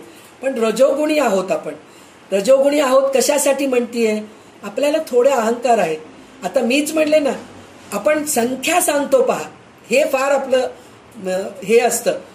मी नवरात्रामध्ये 13 वेळेस दररोज रामरक्षा. काय अडलंय हो तुम्हाला सांगायचं? काही गरजच नाहीये. पण मी केले. मी सौंदर्य लहरी वाचले हो पूर्ण नवरात्रामध्ये. मी रामरक्षा वाचले, मी ललिता सहस्रनाम वाचले, मी विष्णू सहस्रनाम वाचले. मी 4-4.5 तास पठणामध्येच होते हो. वेळच मिळाला नाही मला. म्हणजे मी हे 4 तास केले सांगण्यासाठी हे बोलणं आहे. तर गरज काय? म्हणजे इतकं आपण अहंकारी आहोत. म्हणजे मी करतीये हे आपल्यामध्ये अजूनही आहे. म्हणजे हे अहंकार जे आहे ते राहू नये असं म्हणून ते म्हणताय.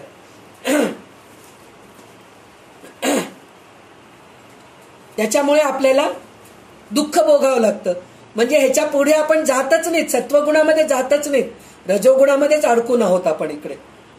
बरे, त्याची वृत्ती गुणांच्या कक्षेतून बाहेर पडत नाही.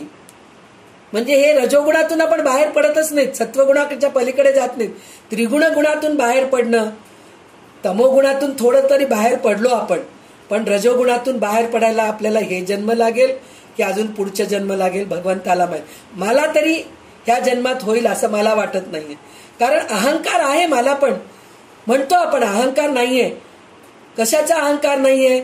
माझ्याजवळ पैसा नाही आहे, मी खूप सुखी आहे, माझा मुलगा खूप हुशार आहे, ह्या गोष्टीचा अहंकार नसेल. पण मी हे पुस्तकं वाचते, मला हे देवाचं मला तोंडपाठ आहे, ह्या गोष्टीचं तर अहंकार आहे.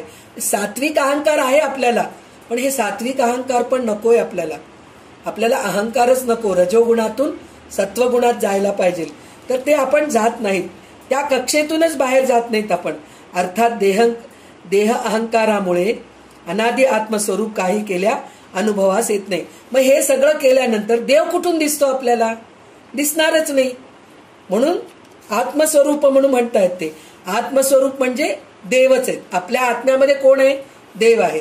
ते आपल्याला दिसत नाही. त्याच्यानंतरचा श्लोक असा आहे, म्हणे दास सायास त्याचे करावे, जनी जाणता पाय त्याचे धरावे, गुरु अंजने वीण ते आकळेना, जुने ठेवणे मीपणे आकळेना. श्री समर्थ असे म्हणतात की आत्मज्ञानी पुरुष शोधावा आणि त्याच्या चरणी लीन व्हावे, त्याच्या सेवेचे कष्ट करावे. आपले आत्मस्वरूप हस्तगत होण्यासाठी सद्गुरूने दिव्यदृष्टी द्यावी लागते. म्हणजे काय? आपल्याला डोळे आहेत, दृष्टी आहे, आपल्याला दिसतंय सगळं काही, पण आपल्याला भगवंताचं दर्शन घडावं, भगवंताचं साक्षात्कार व्हावं, म्हणजे गुरु पाहिजे आपल्याला. आणि ते गुरु कसं पाहिजे? आता आपण ऐकलो होतो ना, योगी राजा, तसा गुरु पाहिजे. म्हणजे लोभ नसायला पाहिजे, त्याला क्रोध नसायला पाहिजे, अहंकार नसायला पाहिजे. अशा जर गुरु असला तर त्याच्या सेवेमध्ये जर आपण राहिलो तर आपली दृष्टी दिव्य दृष्टी होऊन जाते आणि आपल्याला भगवंताचा साक्षात्कार होतो. तर इथे बघा तुम्ही 24 तास, म्हणजे 24 तास म्हणलं तर जेव्हा भगवान श्रीकृष्ण अर्जुनाच्या सहवासात, कारण ते भाऊच आहेत, आते भाऊ मामे भाऊ, आणि त्यांचे गुरुच आहेत. अर्जुनाचे गुरु श्रीकृष्ण आहेत, पण ते त्याला नंतर कळतं की माझे गुरु श्रीकृष्ण आहेत म्हणून. इतकं त्यांच्या सहवासात राहून सुद्धा अर्जुनाला दिव्य दृष्टी नव्हती. तर 11व्या अध्यायामध्ये श्रीकृष्ण अर्जुनाला म्हणतात, न तुमाम शक्यसे दृष्टुम अनेनैव चक्षुचा दिव्यम ददामी ते चक्षु पश्यमे योगमैश्वरम. म्हणजे काय? तुला डोळे आहेत, पण माझं दिव्य दर्शन घ्यायचंय, तुला विश्वरूप दर्शन घ्यायचंय, तर तुला मी दिव्य दृष्टी देतो. दिव्य दृष्टी दिले तरच तुला माझं विश्वरूप दर्शन होईल. तुझ्या या साध्या डोळ्यांनी तू दर्शन घेऊ शकत नाहीस. आणि अजून एक गोष्ट मी म्हणते, आपण जेव्हा देवळात जातो, देवळात गेल्यानंतर आपोआप डोळे मिटले जातात. म्हणजे आपल्याला एवढी शक्ती नाही आपल्या डोळ्यामध्ये. 2 गोष्टी आहेत त्याच्यामध्ये. एक तर देवाला बघितलेलं पूर्ण आपल्या डोळ्यामध्ये साठवून घेण्यासाठी म्हणून आपण डोळे झाकून घेतो. अजून एक गोष्ट असा आहे की आपण प्रत्यक्ष देवाचं जे स्वरूप असतं ते पाहायची शक्ती पण आपल्या डोळ्यामध्ये नाहीये, म्हणून डोळे आपोआप मिटले जातात. त्याची शक्ती आपण डोळ्यामध्ये साठवण्यासाठी सुद्धा डोळे मिटतो, आणि आपल्यामध्ये ती शक्ती पण नाहीये म्हणून आपण डोळे मिटतो. तर त्याच्यासाठी म्हणून गुरु अंजने वीण ते आकळेना. अंजने वीण म्हणजे काजळ, अंजन म्हणजे काजळ, म्हणजे गुरुचा अंजन. गुरु जर आपल्या डोळ्यात काजळ घातले तर आपला आत्मस्वरूप आपल्याला दिसतं, असं श्री समर्थ सांगतायत. तर त्याच्यासाठी म्हणून संतांचं संगत धरायला पाहिजे. त्यांच्या संगतीमध्ये राहिले तर आपल्याला सगळं काही हे होतं. त्याच्यानंतर 142 ते 145 असे 4 श्लोक जे आहेत, विवेके सदा स्वस्वरूपी भरावे असं म्हणून म्हणतायत. तर विवेके सदा स्वस्वरूपी भरावे म्हणजे आपण विवेकाने वागायला पाहिजे. आपलं स्वरूप कसं पाहिजे, विवेकाने वागत राहायला पाहिजे. स्वस्वरूपी भरावे म्हणजे विवेक वृत्तीने आपण चांगल्या वृत्तीने आपण राहायला पाहिजे. आपलं स्वरूप तसं राहायला पाहिजे. कळेना कळेना कळेना ढळेना, ढळेना ढळे संशयो ही ढळेना, गळेना गळेना अहंता गळेना, बळे आकळेना मिळेना मिळेना. म्हणजे ह्याच्यात किती सोपं आहे. लहान मुलांचं सांगितल्यासारखं त्यांनी सांगितले. माणसाने किती खटपट केले तरी त्याच्या मनातील संशय काही जात नाही. म्हणजे मी हे करू का ते करू का. आणि सगळ्यात महत्वाची गोष्ट म्हणून म्हणलं तर मला कळत नाही, मी करत नाही हो. आणि अजून एक गोष्ट, आमचे वडिलोपार्जित करत जे आले ते आम्ही करत आलो. काही गोष्टी अशा असतात ते करत आले म्हणून मी करावं काय. ते त्यांना वेळ होतो, करत गेले, त्यामुळे त्यांनी केले असं म्हणून ते करतात. असं जर आपण वागत गेलो तर आपले संशय कधी मिटतच नाही आणि आपल्या समोर नसलेले संशय येत असतात. किती खटपट केलं तरी आपल्या मनातील संशय दूर जात नाही असं होतं. त्यामुळे काही केल्या त्याला परमात्म वस्तू कळत नाही. म्हणजे संशय जेव्हा असतं तर दगडामध्ये कधीतरी देव असतो काय काहीतरी बोलतात, नैवेद्य दाखवतात. तो देव खातो काय अडलंय काय नैवेद्य दाखवायचं, काही अडलं नाही. पा सकाळी सूर्याला पाहून नमस्कार कशाला करायचा असतो, काय चांगलं मस्त झोपाव पहा. हे जर असं जर करत बसलं तर संशय कशाचा, भविष्य काळाचा. माझं कसं होईल, माझ्या मुलाचं, हे संशय तेही असतात. परत हे सुद्धा संशय, देव नाहीये, देवामध्ये काही हेच नाहीये. ते माणूस म्हणे चमत्कार करतो म्हणे, हो त्याचा हात लागला तर म्हणे आपला रोग कमी होतं म्हणे.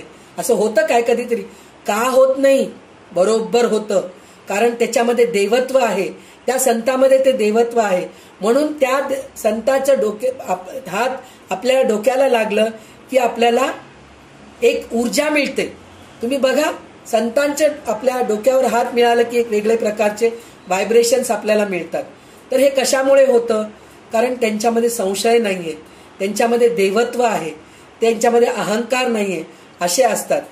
मग आपल्यामध्ये हे सगळ्या गोष्टी नाहीयेत आणि आपण दुसऱ्यांवर संशय करत राहतो. त्याच्यामध्ये काही नाहीये, त्याला काही कळत नाही, असं सगळं करत राहतो. म्हणून त्याला भगवंत कधी दिसत नाही. पुष्कळ प्रयत्न करूनही माणसाची अहंता लोपत नाही. म्हणजे किती प्रयत्न केलो, आता मी म्हणल्याप्रमाणे मी ह्याच्यात शाणी आहे, मी त्याच्यात शाणी आहे, मला हे येतं, मला ते येतं, हेच सतत आपल्या मनामध्ये विचार चालू असतं. तर हे गोष्ट जात नाही. त्या कारणाने आत्मवस्तू जबरदस्तीने हस्तगत करणे शक्य होत नाही. म्हणजे आत्मवस्तू म्हणजे भगवंत, हस्तगत करणे म्हणजे भगवंताचा साक्षात्कार करून घेणं आपल्या हातामध्ये राहत नाही. त्याच्यासाठी म्हणून गुरु पाहिजे आपल्याला, असं म्हणून सांगते.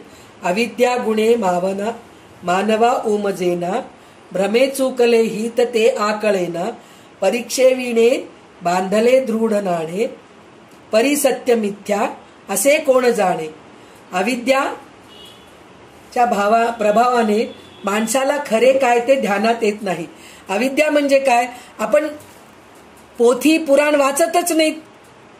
ते वाचलं तरच आपल्याला कळेल ना, देव काय आहे, चांगले गुण काय आहेत, रजोगुण म्हणजे काय, तमोगुण म्हणजे काय, हे काम क्रोध लोभ मोह हे सगळं काय आहे, नवरस म्हणजे काय आहे, हे नवविधा भक्ती म्हणजे काय आहे, हे सगळं आपल्याला ग्रंथ वाचलं तरच कळतं ना. आपण ग्रंथ वाचत नाहीत, सत्संगात जात नाहीत, तर मग आपल्याला हे सगळ्या गोष्टी कुठं लक्षात येतात. म्हणजे अविद्येच्या प्रभावाने माणसाला खरे काय ते कळत नाही. त्याच्या बुद्धीला भ्रम झालेला असतो. तो त्या गोष्टीत पडतच नाही, तर त्याला काही कळतच नाही. म्हणून तो मार्ग चुकतो, म्हणून त्याची मार्ग चुकते. तो वाईट मार्गावर जातो, व्यसनाच्या अधीन होतो, इंद्रियांच्या अधीन होतो. परिणामी त्यास आत्महित साधत नाही. एका माणसाने खरी खोटी पारख न करता मोहोर कमरेला बांधली. ते नाणे खरे की खोटे हे काय सांगावे. माणसाच्या जीवनात तसेच घडले आहे. म्हणजे माणूस म्हणे, एका माणसाला म्हणे मोहोर मिळाले. पहिल्या काळात नाणे मिळत होते, आता पैसा नोट वगैरे आहे, त्यावेळेस नाणी राहत होते. तर म्हणे सोन्याचे नाणे, चांदीचे नाणे, नंतर तांब्याचे झाले, नंतर पितळाचे झाले, आता वेगळेच नाणे झाले. तर तेव्हा सोन्याचे नाणे जे होते तर त्याला पितळाचे नाणे मिळाले म्हणे. तर ते पितळाचं नाणं बांधून ठेवून घेतला, तो घट्ट सोन्याचा आहे म्हणून घट्ट बांधून ठेवून घेतला म्हणे. पण जेव्हा प्रत्यक्षामध्ये त्याचा उपयोग करायला गेला तर तेव्हा त्याला कळालं म्हणे की हे सोन्याचं नाही, हे पितळाचं आहे. तर म्हणजे आपण सुद्धा तसेच आहोत. पितळाचं नाणं आपण धरून बसलोत आणि आपल्याला वाटतंय सोन्याचं नाणं आहे. म्हणजे संसाराला आपण धरून बसलोत, देवाला धरून. सोनं म्हणजे देव आहे, संसार म्हणजे पितळ आहे. पितळाच्या संसाराच्या धरून आपण बसलोत आणि सोन्याला सोडून दिलोत. मग आपल्याला सोनं काय ते कसं कळेल. तर त्याच्यासाठी म्हणतायत की गुरुला धरून राहा आणि संतांच्या संगतामध्ये राहा, असं म्हणून म्हणतायत. जगी पाहता साचते काय आहे, अति आदरे सत्य शोधोनी पाहे. पुढे पाहता पाहता देव जोडे, भ्रमे भ्रांती अज्ञान हे सर्व मोडे. जगामध्ये खरे काय आहे याचा विचार करावा. खरं काय आहे. जगन मिथ्या ब्रह्म सत्य, असं शंकराचार्य सांगितलेलं आहे. जगन मिथ्या, जग हे सगळं मिथ्या आहे, सगळं बुडणार आहे, सगळं काही जाणार आहे. शेवटी आपण सुद्धा जाणार आहेत. आपण जाताना आपल्या सोबत काहीही घेऊन जात नाहीत. आपलं देह सुद्धा आपल्या बरोबर येत नाही. शेवटी त्याला सुद्धा अग्नी लावून टाकतात, दाह संस्कार करतात. म्हणजे कोणतीही गोष्ट आपल्या बरोबर येत नाही, फक्त कर्म आपल्या बरोबर येतात. त्याच्यासाठी आपण चांगले कर्म करायला पाहिजे. तर खरं काय आहे हे ओळखायला पाहिजे. म्हणजे चांगलं कर्म करणं हे खरं आहे हे आपण ओळखायला पाहिजे. अगदी मनापासून अंतिम सत्याचा शोध घ्यावा. म्हणजे अंतिम सत्याचा शोध घ्यावा म्हणजे हे शरीर सुद्धा खोटं आहे हे समजून, सत्य काय आहे, देव सत्य आहे, चांगल्या गोष्टी सत्य आहेत, चांगले कर्म सत्य आहे, हे आपण विचार करायला पाहिजे. अशा शोध घेता घेता ईश्वर दर्शन होते. म्हणजे असं शोध काय खरं आहे हे आपण शोधत शोधत गेलो. म्हणजे कुठं शोधायला पाहिजे. चांगल्या ग्रंथांमध्ये, सत्संगांमध्ये, गुरुच्या संगतीमध्ये, परत प्रवचनांमध्ये, कीर्तनांमध्ये आपण जर हे शोधत राहिलो तर ईश्वर दर्शन नक्की होते, साक्षात्कार नक्की होते. ते दर्शन झाल्यावर माणसाचे अज्ञान, भ्रम व भ्रांती सारे नाश पावतात. म्हणजे जे आपल्याला संशय आहेत, जे आपल्याला भविष्य काळाची भीती आहे, हे सगळं आपलं नष्ट होतं, भ्रम नष्ट होतं. मी प्रत्येक वेळेस भविष्य काळाची भीती हे कशासाठी म्हणते, कारण आपण त्याचंच चिंतन करत असतो आणि भूतकाळाचं जे आपण आपल्याशी जे लोक कसे वागलेत ह्याचाच विचार करत असतो. त्याच्यामुळे चांगलं वर्तमान आपण गमावून बसतो. म्हणून भविष्याची चिंता जावी आणि भूतकाळाचं आठवण विसरावं. म्हणजे काय करावं, चांगल्या गोष्टीचं शोध घ्यावं. चांगल्या गोष्टीचं शोध घ्यावं म्हणजे काय करावं, चांगले ग्रंथ वाचावे, देवपूजा करायला पाहिजे, चांगलं चिंतन करायला पाहिजे. ह्या सगळ्या जरी गोष्टी करत गेलो, प्रवचनामध्ये, घरी कीर्तनामध्ये, सगळ्या गजामध्ये करत गेलो तर आपल्याला सत्याचा शोध होतो. सदा विषयो चिंतिता जीव झाला, अहंभाव अज्ञान जन्मासी आला. विवेके सदा स्वस्वरूपी भरावे, जीवा उगमी जन्म नाही स्वभावे. अनात्म वस्तूचे सदैव चिंतन केल्याने जीवपणा प्राप्त झाला. अज्ञान आणि अहंभाव बरोबर घेऊन जीव जन्मास येतो. अनात्म म्हणजे काय, अनात्म वस्तूचे सदैव चिंतन केल्याने जीवपणा प्राप्त झाला. म्हणजे काय, जीव पुन्हा आपल्याला जन्म मरण नको, जन्म मरणाच्या फेऱ्यामधून आपण चुकायला पाहिजे. जन्म मरणाच्या फेऱ्या नको म्हणजे काय करायला पाहिजे, आपल्याला ह्या सगळ्या गोष्टी, वासना, काम, क्रोध, लोभ, मोह, मत्सर, हे सगळ्या गोष्टी विसरायला पाहिजे. आणि इंद्रिय सुख ह्या गोष्टीकडे आपण जर देहबुद्धी, इंद्रिय सुख ह्या गोष्टीचा जर विचार करत बसलो तर आपल्याला पुन्हा पुन्हा पुन्हा पुन्हा पुन्हा पुन्हा पुनरपि जननम पुनरपि मरणम, जन्म येत असतो, आपण मरत असतो, जन्म येत. तर ह्याच्यामध्ये काय राहिलं काय, तर त्याच्यासाठी म्हणून अनात्म वस्तूचे सदैव चिंतन केल्याने जीवपणा प्राप्त झाला. म्हणजे आपण इंद्रिय सुख, देहबुद्धीचा विचार करून जीवपणा आपल्याला प्राप्त झाला. अज्ञान आणि अहंभाव बरोबर घेऊन जीव जन्मास येतो. म्हणजे अज्ञान आणि अहंभाव म्हणजे अहंभाव, मला हे येतं, मला ते येतं म्हणून जे अहंभाव आहे की नाही, ते अहंभाव, अहंकार घेऊन आपण जन्माला येतो. आणि आत्मानात्म विवेकाच्या योगाने या जीवाला सतत आत्मस्वरूपात लीन करावे लागते. म्हणजे आपल्याला हे पुनरपि जननम पुनरपि मरणम होऊ नये म्हणून म्हटलं तर काय करायला पाहिजे, आपण सतत विवेकाने वागायला पाहिजे, चांगलं वागायला पाहिजे, चांगलं बोलायला पाहिजे, चांगल्या लोकांच्या सहवासात राहिलेलं पाहिजे. विवेकाने म्हणून म्हणलेले आहेत ना, ह्याच्यामध्ये सांगितलेत ना, विवेकी स्वस्वरूपी धरावे म्हणून सांगितलेले. स्वस्वरूप जीवाचे मूलस्थान होय. म्हणजे आपलं स्वरूप, स्वस्वरूप म्हणजे आपले स्वरूप जे आहे भगवंताचे आहे, तर ते जीवाचे मूलस्थान आहे. तुम्ही बाहेर भगवंताला शोधायच्या ऐवजी आपल्यामध्ये भगवंत आहे हे शोधा. आणि आपल्यामध्ये भगवंत आहे हे शोधण्यामध्ये म्हणजे माझ्यामध्ये काय चुकी आहे ते काढायला पाहिजे, तर भगवंत आपल्याला आपोआपच दिसतो. पण आपण आपल्यामध्ये काय चुक्या आहेत हे न काढता दुसऱ्यांचाच चुक्या काढत राहतो. म्हणून तेथे जन्माचा संबंध नाही. म्हणजे जर आपण आपल्या चुक्या जर कमी करत गेलो तर जन्म जरी आला तरी आपण चांगल्या संगतांच्या, चांगल्या घराण्यामध्ये जन्म घेतो. आणि त्या घराण्यामध्ये जन्म घेतल्यानंतर लहानपणापासूनच आपल्याला देवाची पूजा करणं, देवाचे स्तोत्र म्हणणं, या सगळ्या गोष्टीचं. आता आपण सगळेजणी वयाच्या 50 नंतर ह्या रस्त्याला लागलो तरी देवाची कृपाच म्हणायला पाहिजे की आपण गेल्या जन्मी काहीतरी सत्संग केलेले आहेत, सत्कर्म केलेले आहेत, म्हणून आज आपल्याला या सगळ्या ग्रंथ वाचनाची आवड येते. ग्रंथ वाचन करावं वाटतं आणि ऐकावं वाटतं, सत्संग करावं वाटतं. पण आता जर आपण एवढं समजून घेऊन जरी आपण संसारामध्ये पुन्हा अडकलो तर पुन्हा आपण 50च्या नंतरच देवदेव करणार आहेत.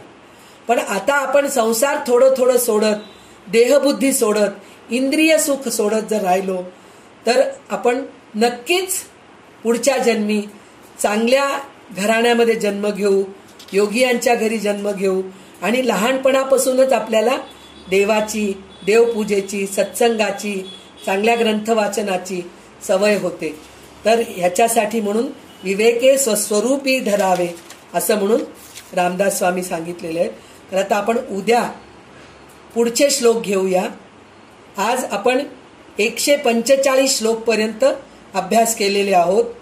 तर आतापर्यंत रामदास स्वामींनी मला जशी बुद्धी दिली आहे, मला जसं कळालेलं आहे त्याप्रमाणे मी बोलायचा प्रयत्न केलेली आहे. तर ह्याच्यामध्ये काही कमी असेलच नक्कीच, तर ते माझ्या अभ्यासामुळे कमी आहे. आणि जे काही चांगलं सांगितलं गेलं आहे ते रामदास स्वामींच्या आशीर्वादांनीच मी बोलले. म्हणून आजचे जे शब्द पुष्पांजली जे आहे ना ते सर्व रामदास स्वामींच्या चरणी अर्पण करते. बोलो श्री रामचंद्र भगवान की जय. जय जय रघुवीर समर्थ.